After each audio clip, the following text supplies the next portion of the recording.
Okay, we need to talk about uranium because a quiet little deal between just two countries is about to completely upend the global energy market. Seriously. This is a story about how one signature on a piece of paper is sending out a shockwave that's going to decide who has power and who gets left out in the cold. And it really all boils down to this one kind of mind-bending question. How can one single agreement between just two nations, how can that trigger a shockwave that basically rewrites the rules for the entire planet? Well, to get how this is even possible, we've got to start with the two countries right at the heart of it all. So our story kicks off with two major players. You've got Japan, a tech giant that is desperate for energy independence, and on the other side, you have Kazakhstan, the undisputed king of global uranium. And when I say king, I am absolutely not exaggerating. I mean, just look at this. Kazakhstan, by itself, produces a staggering 40% of the entire world's uranium. For years, everybody saw this as a huge risk, a single point of failure. But this new deal, it just turned that weakness into a weapon. Yeah, this agreement between Kazakhstan and Japan just completely flips the script. What everyone thought was a market risk is now this huge lever of strategic power. Kazakhstan isn't just a producer anymore, it's the gatekeeper. And that brings us to the first major ripple effect from this deal. All of a sudden, a massive chunk of the world's uranium supply is just taken off the open market. Gone. This creates something the source material calls the concentration trap. Think about it like this. By signing this exclusive long-term deal with Japan, Kazakhstan has basically just walked into the global supermarket and pulled 40% of the uranium off the shelves, leaving every other country to fight over what's left. And the fallout from that is immediate. I mean, nations in Europe, North America, places that really depend on uranium imports, they're now dangerously exposed. Think about countries like France or the US with all their nuclear reactors. They're suddenly in a way more fragile position.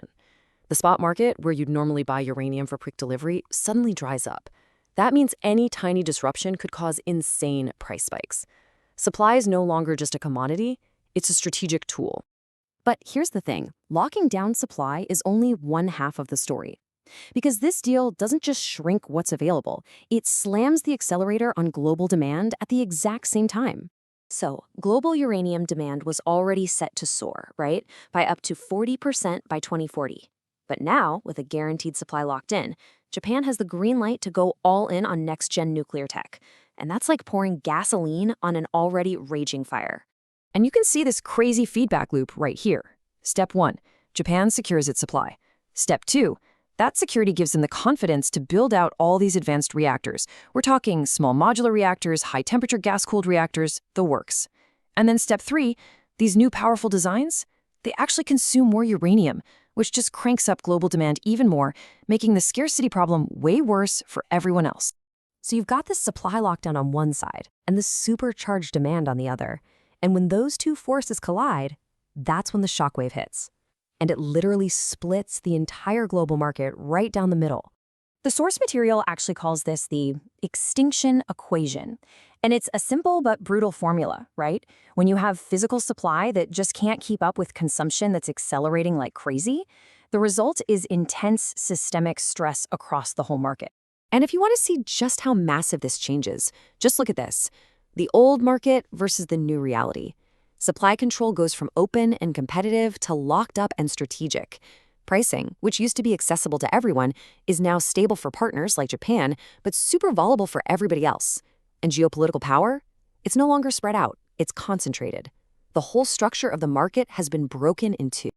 And this right here is the absolute key takeaway: market bifurcation. We don't have one global uranium market anymore. We have two. You've got the secured nations, the ones with these strategic deals that guarantee stability. And then you have the vulnerable nations, and they're left to fight it out in a volatile, open market where they're going to face scarcity and much, much higher prices. So what does all this mean for the future? Well, it means we're playing a whole new ballgame with a completely different set of rules for energy security.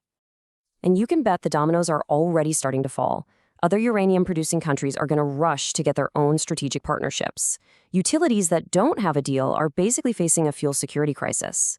And nuclear energy, it's no longer just a technical issue. It is now a critical national asset.